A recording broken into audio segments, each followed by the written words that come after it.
Bus stop पर कुछ लोग खड़े बस का इंतजार कर रहे थे। तभी वहां 10-12 साल की एक लड़की आई।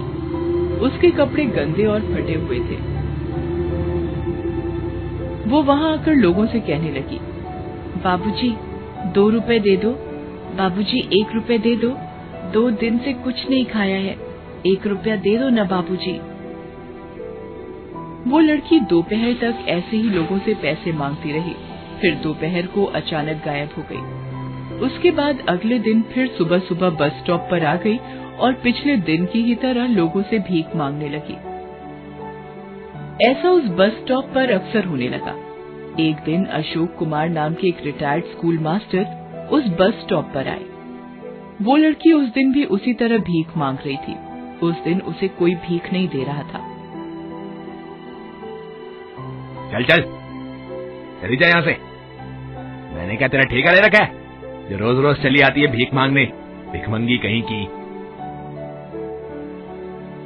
उस आदमी ने देखा कि और लोगों ने भी उस लड़की को दुत्कार कर भगा दिया। अशोक जी ये सब देख रहे थे। न जाने क्यों उनके मन में इस लड़की के प्रति दया उमड़ रही थी। उस दिन उस लड़की के पास काफी कम पैसे जमा हुए थे।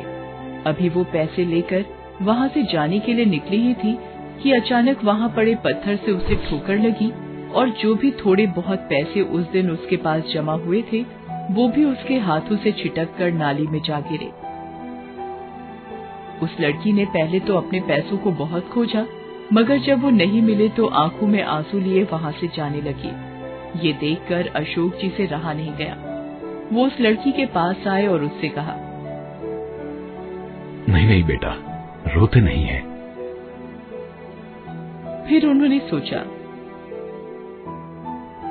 इसे कुछ पैसे दे देता हूं, लेकिन कहीं अगर ये किसी भीख मांगने वाली गिरोह से हुई तो, जो बच्चों से जबरदस्ती भीख मंगवाते हैं, या ये भी हो सकता है कि इन पैसों से ये नशा करे। इस तरह पैसे मांगकर नशा करना इन जैसे बच्चों की आम बात है।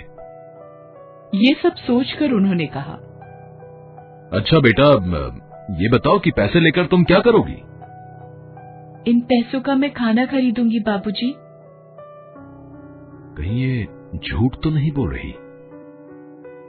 चलो फिर मैं तुम्हें खाना ही खरीद देता हूं।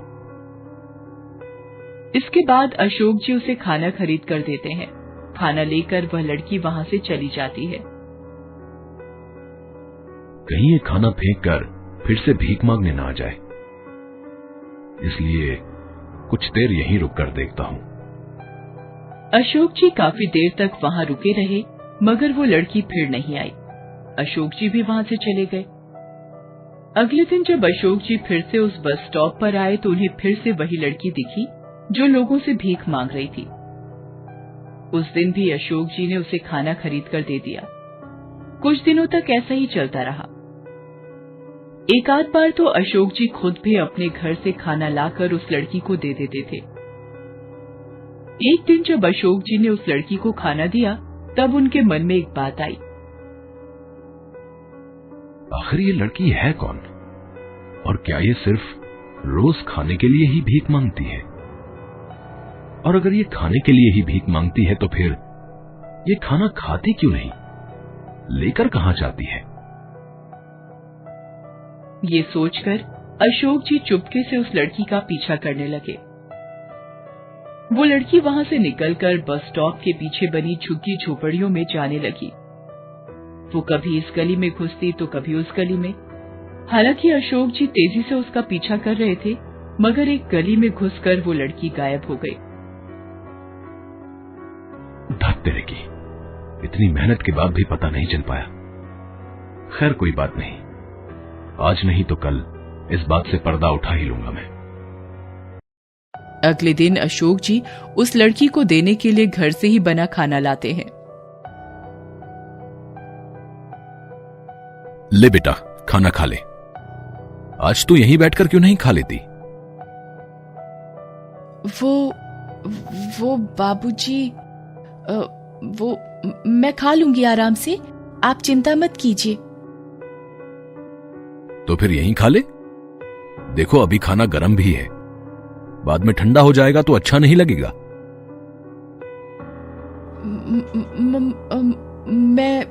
मैं घर जाकर आराम से खा लूंगी बाबूजी, आप चिंता न कीजिए। इतना कहकर लड़की वहां से जल्दी जल्दी जाने लगी। आज तो मैं भी पता लगा कर ही रहूंगा कि ये लड़की आखिर इस खाने का करती क्या है। इतना सोचकर अशोक जी भी तेजी से उस लड़की का पीछा करने लगते हैं। वो लड़की फिर से झुग्गी बस्तियों की तरफ मुड़ती है और उन्हीं घुमावदार गलियों से गुजर कर जाने लगती है। आज अशोक जी ने भी ठान लिया था कि वो भी पता लगाकर ही रहेंगे कि ये लड़की आखिर जाती कहाँ है। लड़की कई गलियों को पार करने के बाद एक टूटी फूटी झोपड़ी में घुस जाती है। अशोक जी भी उसका पीछा करते हुए उस झोपड़ी तक पहुंच जाते हैं और वहां की टूटी खिड़की से झोपड़ी के अंदर झांक कर देखने लगते हैं। झोपड़ी के अंदर सामान के नाम पर 2-4 बर्तन, कुछ गंदे कपड़े और 2 स्कूल के बैग पड़े हुए थे। अंदर एक टूटी हुई चारपाई पर एक औरत लेटी हुई थी।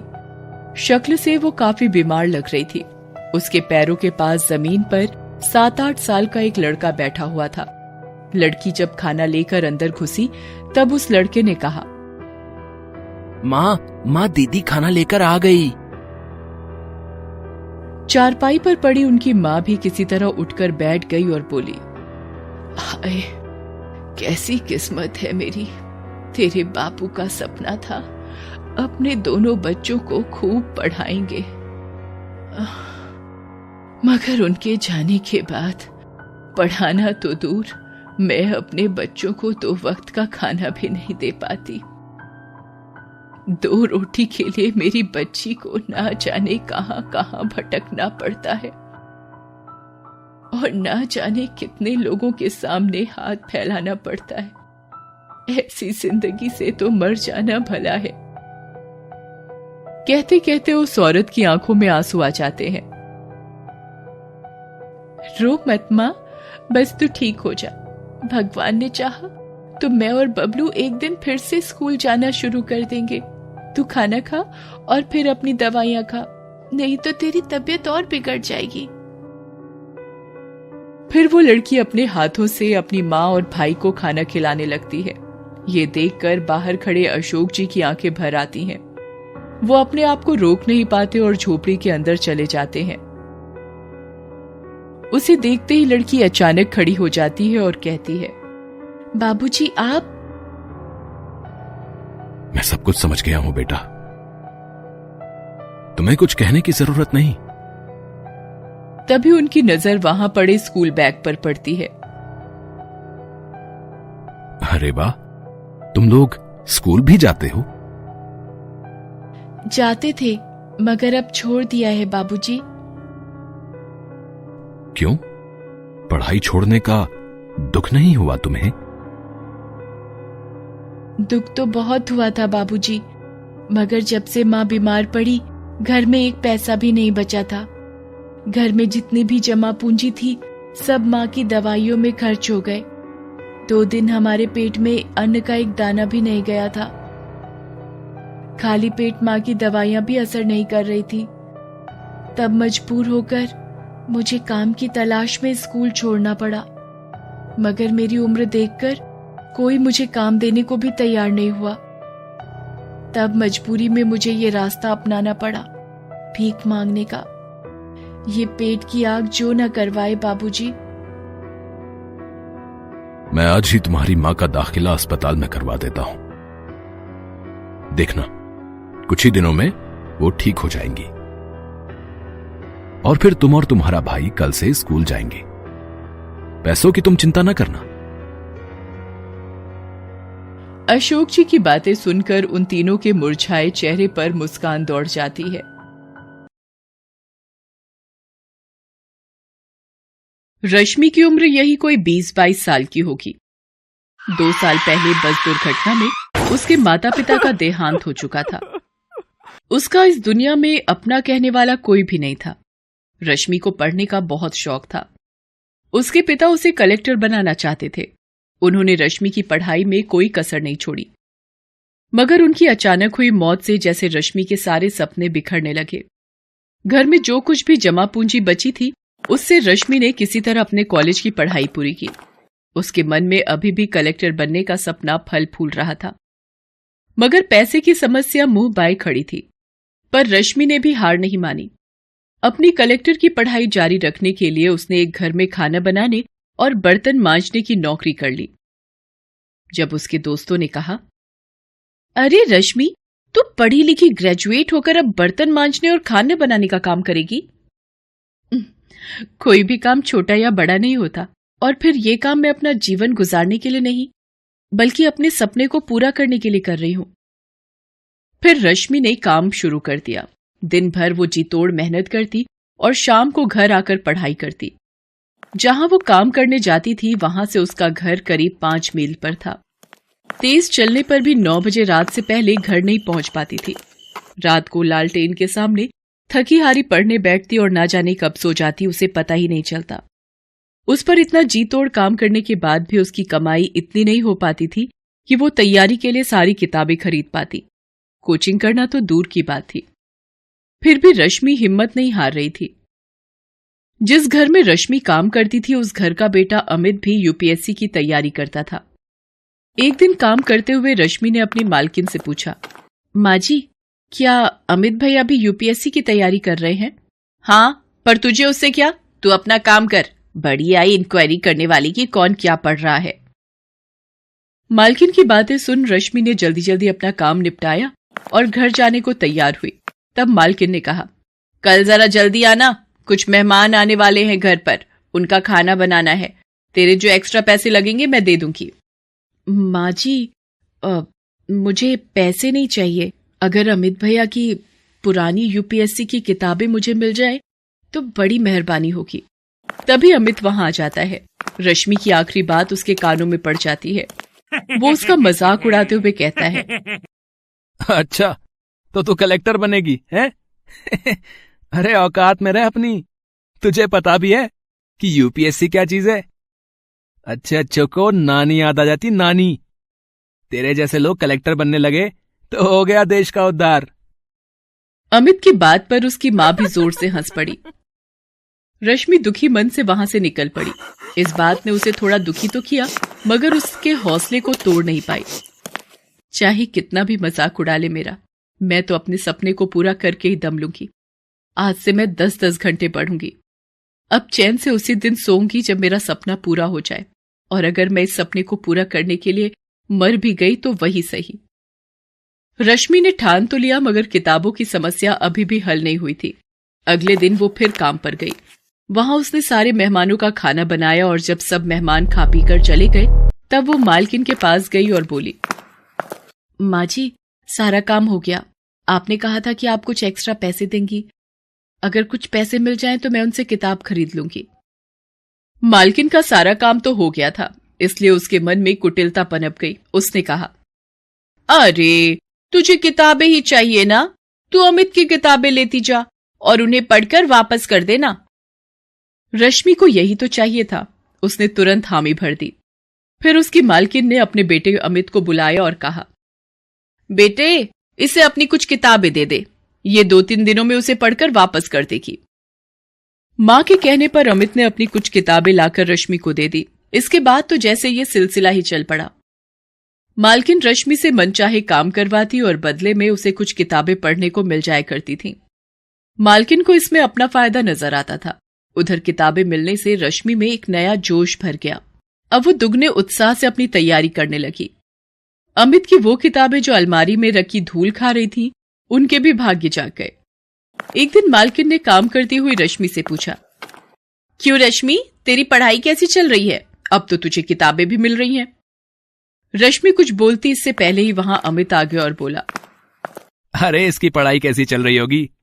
सारा दिन तो ये यहां रहती है, पढ़ाई क्या खाक करेगी? क्यों रश्मि, तुझे पता भी है कि इस परीक्षा में कितने पेपर होते हैं? हाँ भैया, मुझे पता है कि इसमें कितने पेपर होते हैं। मेरी तैयारी दोनों पेपरों के लिए पूरी है। अच्छा, तुम मेरे एक सवाल का जवाब दो कि खजुराहो के मंदिर का निर्माण किसके शासनकाल में हुआ था? अमित की हवा निकल गई। उसे इस सवाल का जवाब नहीं पता था। क्या हुआ भैया, ये तो बहुत मामूली सा सवाल है, आपको इसका जवाब नहीं पता क्या? अमित कुछ नहीं बोला और चुपचाप वहां से चला गया। आज रश्मि ने अपनी सारी बेइज्जतियों का जवाब एक झटके में दे दिया था। रश्मि पूरी लगन से अपनी तैयारी करती रही। उसने पूरी परीक्षा का सिलेबस परीक्षा से 2 महीने पहले ही खत्म कर दिया। निश्चित समय पर परीक्षाएं हुई और रश्मि ने आसानी से प्री एग्जाम निकाल लिया। उधर अमित अपनी तमाम कोशिशों के बावजूद भी इसमें सफल नहीं हो पाया। रश्मि ने प्री की अपनी सफलता की बात किसी को नहीं बताई।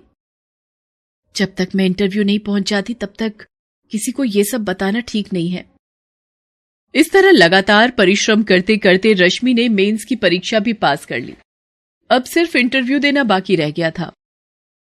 इंटरव्यू से एक दिन पहले, देख रश्मि, कल अमित का जन्मदिन है, काफी सारे मेहमान आने वाले हैं, तू जरा जल्दी आ जाना। लेकिन माँ जी, कल तो मेरा आना मुश्किल है, कल मेरी आखिरी परीक्षा है। हाँ, बड़ी आई परीक्षा देने वाली, जितना बोला उतना कर। अगर कल तू नहीं आई तो फिर तुझे दोबारा यहां घुसने नहीं दूंगी। रश्मि ने मालकिन की बात नहीं मानी और निश्चित समय पर इंटरव्यू देने गई। मालकिन ने उसी दिन दूसरी नौकरानी रख ली। आने दो उस नवाबजादी को पगार मांगने, ऐसी खरी खोटी सुनाऊंगी कि जिंदगी भर याद रखेगी। मगर रश्मि उस दिन के बाद फिर कभी उस घर में नहीं गई। ईश्वर ने उसके भाग्य में कुछ और ही लिख रखा था। इधर मालकिन उसे खरी खोटी सुनाने का इंतजार करती रही, उधर यूपीएससी की परीक्षा का परिणाम आ गया। रश्मि ने 67वें रैंक के साथ न सिर्फ ये परीक्षा पास की थी बल्कि टॉप 100 में भी आई थी। शहर के सारे अखबार उसकी कामयाबी के किस्सों से भरे थे। अमित और उसकी मां ने जब अखबार के पहले पन्ने पर रश्मि का नाम और उसकी प्रशंसा देखी तो उनके मुंह खुले के खुले रह गए। कल तक उनके घर में काम करने वाली ने आज अपनी मेहनत के दम पर वो मुकाम हासिल किया था कि अमित और उसकी मां जैसे लोग उसके आसपास भी नहीं फटक सकते थे। उधर रश्मि आज बहुत खुश थी। आज उसकी सफलता ने न सिर्फ उसका और उसके पिता का सपना पूरा किया था बल्कि अमित और उसकी मां जैसे लोगों के मुंह पर ताले भी लगा दिए थे, जो किसी की हैसियत देखकर उनके दिमाग का अंदाजा लगाते हैं। शहर की ये सबसे बड़ी कपड़े की मिल थी। मिल के बाहर मजदूरों का प्रदर्शन जारी था। तभी वहां मिल के मालिक शांताराम की गाड़ी आकर रुकती है। शांताराम को गाड़ी से उतरता देख मजदूरों की आवाज और भी तेज हो जाती है। देखिए, मैं आप लोगों की सभी मांगें पूरी करने को तैयार हूँ। अपने लीडर को आगे भेजिए, वो मुझे आपकी मांगों के बारे में बताएगा। मजदूरों का लीडर गोपाल आगे आता है। सेठ जी, हमारी 2 मांगे हैं। पहली, हमारी तनख्वाह बढ़ाई जाए। दूसरी ये कि मिल की जितनी भी मशीनें हैं वो सब पुरानी हो गई हैं, उन्हें तुरंत बदला जाए, नहीं तो उनकी वजह से किसी की जान जा सकती है। जब तक हमारी ये दोनों मांगें पूरी नहीं होंगी तब तक हम काम पर नहीं लौटेंगे। देखिए, मैं आपकी तनख्वाह बढ़ाने को तैयार हूँ, मगर जहाँ तक मशीनों का सवाल है उसको बदलने में कम से कम 2 महीने का समय लग जाएगा। अब आप लोग तय कर लीजिए कि इन 2 महीनों में काम करना है या नहीं। आपको तनख्वाह चाहिए, मैं आपको दुगनी तनख्वाह देने को तैयार हूँ, मगर उसके बदले मुझे भी बिना रुकावट के काम चाहिए। मशीनों को बदलने में वक्त लगेगा, इससे आपका भी नुकसान है और मेरा भी। मजदूर धीरे धीरे मिल में लौटने लगे। ये देखकर गोपाल को बहुत तकलीफ हुई। वो मिल के ही एक बुजुर्ग मजदूर दीनू काका को रोक कर कहता है, काका, मिल की मशीनों को बदलने की मांग तो आपकी थी, और आज जब हम इसके इतने करीब पहुंच गए हैं तब आप लोग पीछे हट रहे हैं। मांगे तो अपनी जगह है बेटा, मगर आज 3 दिन से घर में चूल्हा नहीं जला है। मशीनें न बदली जाएं तो मुझे चोट लग सकती है। मैं अपने शरीर पर सैकड़ों चोटें बर्दाश्त कर सकता हूँ, मगर भूख से बिलखते अपने बच्चों के आंसू नहीं बर्दाश्त कर सकता। गोपाल भी हार कर उनके पीछे चल देता है। मिल में काम फिर से शुरू हो जाता है। एक बार काम शुरू हो जाने के बाद शांताराम मशीन बदलवाने के अपने वादे को भूल जाता है, जिसके कारण एक दिन भयानक हादसा हो जाता है। मशीन से कपड़े निकालते समय मशीन का ऊपरी भारी हिस्सा खुलकर गोपाल के हाथों पर गिर जाता है। गोपाल के दोनों हाथ बुरी तरह कुचले जाते हैं। गोपाल के मुंह से भयानक चीख निकलती है। दूसरे मजदूर भागकर वहां आते हैं और घायल गोपाल को उठाकर अस्पताल भागते हैं। अस्पताल में गोपाल को पूरे 8 घंटे बाद होश आता है। उसके सामने उसकी पत्नी, बच्चे, दीनू काका और उसके दूसरे साथी भीमा, हरिया और सलीम खड़े थे। उन सबकी आंखों में आंसू थे। फिर गोपाल का ध्यान अपने हाथों पर जाता है। उसके हाथ कटे हुए थे। गोपाल रोने लगता है। तभी वहां डॉक्टर आता है। आपके हाथ बुरी तरह कुचले गए थे, इसलिए हमें आपके हाथ काटने पड़े। हे भगवान, ये तेरा कैसा इंसाफ है? क्या तेरी नजर में अच्छे लोगों के लिए कोई जगह नहीं है? तेरी दुनिया में जो दूसरों को लूटते हैं वो तो अच्छे से फल फूल रहे हैं, और जो दूसरों के लिए लड़ते हैं उनका ये हाल होता है। तू चिंता मत कर गोपाल, तेरे साथ जो हादसा हुआ है वो खराब मशीन की वजह से हुआ है। शांताराम को तुझे मुआवजा देना ही होगा। और नहीं तो क्या, अभी गोपाल के सामने पूरी जिंदगी पड़ी हुई है। उसके बच्चे छोटे छोटे हैं, मुआवजा तो देना ही होगा। अगले दिन भीमा, दीनू काका और सलीम गोपाल की पत्नी के साथ सेठ शांताराम के पास मुआवजे के लिए जाते हैं। नहीं नहीं, मैं कोई मुआवजा देने को तैयार नहीं हूं। मैंने कोई लिखकर थोड़े ही दिया था कि मैं मशीनें बदलवाऊंगा। मैं ज्यादा से ज्यादा गोपाल को 1 महीने की तनख्वाह दे दूंगा, बस। इससे ज्यादा मैं कुछ नहीं कर सकता। सेठ, ऐसा जुल्म मत कीजिए। गोपाल के छोटे छोटे बच्चे हैं, उनकी भी तो सोचिए। इतने पत्थर दिल ना बनिए। मैं कुछ नहीं कर सकता। अब तुम सब जाओ यहां से। सब लोग हताश होकर लौट आते हैं। धीरज रख बेटा, ऊपर वाले के घर पर देर है, अंधेर नहीं है। जब गोपाल को ये बात पता चली तो वो बहुत रोया। थोड़ा ठीक होते ही वो सेठ शांताराम के पास गया। गोपाल शांताराम के दरवाजे पर खड़ा है। उसके दोनों हाथ कटे हुए हैं। पट्टियों पर अभी भी खून लगा हुआ है। सेठ जी, मेरे बच्चों का तो सोचिए, अब उनका क्या होगा? अब आप ही सहारा है मालिक, आपके बसाए ही बच सकता हूं। क्यों? तू तो बड़ा लीडर बना फिरता था, अब कहां गई तेरी लीडरगिरी? जा मदद मांग उनसे जिनका तू लीडर बना फिरता था। ऐसा न कहे मालिक, मैं अब और कहां जाऊं? अब तो मेरे हाथ भी नहीं रहे।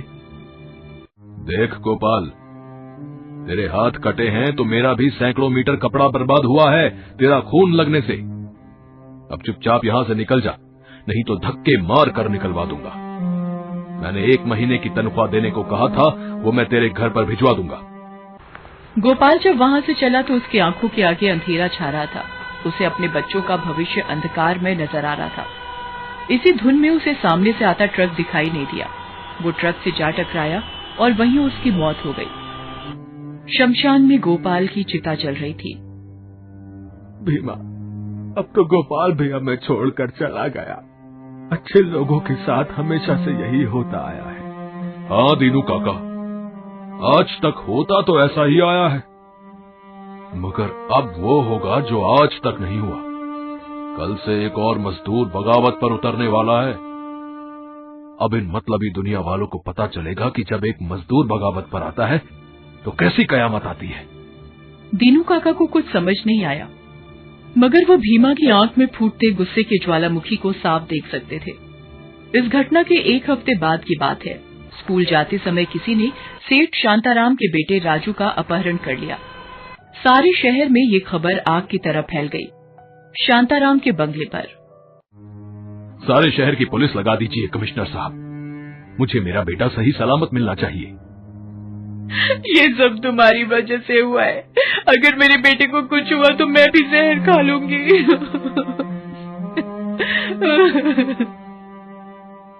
शांताराम अपनी पत्नी को संभालता है। तभी वहां पर भीमा आता है।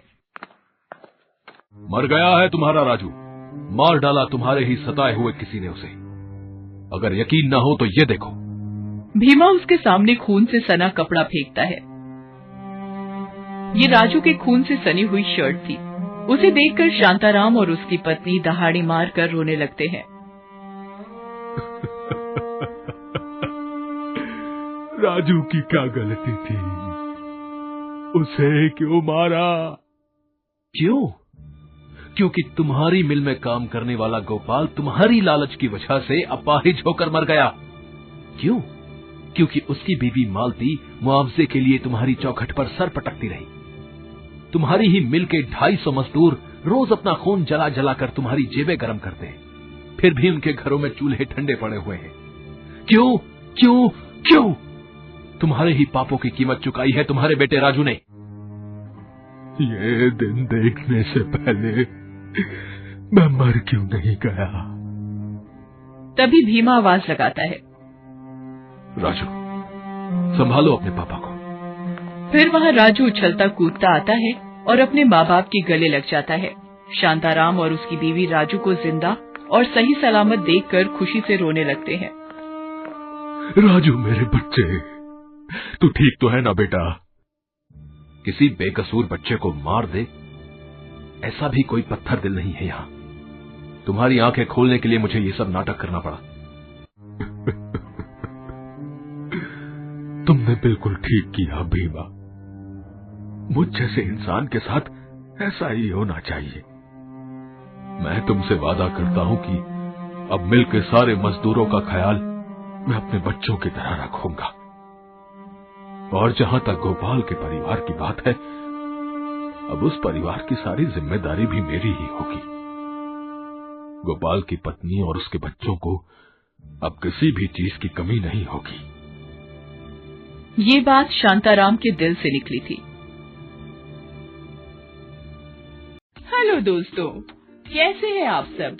हमारी कहानियां देखने के लिए हमारे चैनल को सब्सक्राइब कीजिए और हाँ, बेल आइकॉन पर क्लिक करना मत भूलिएगा।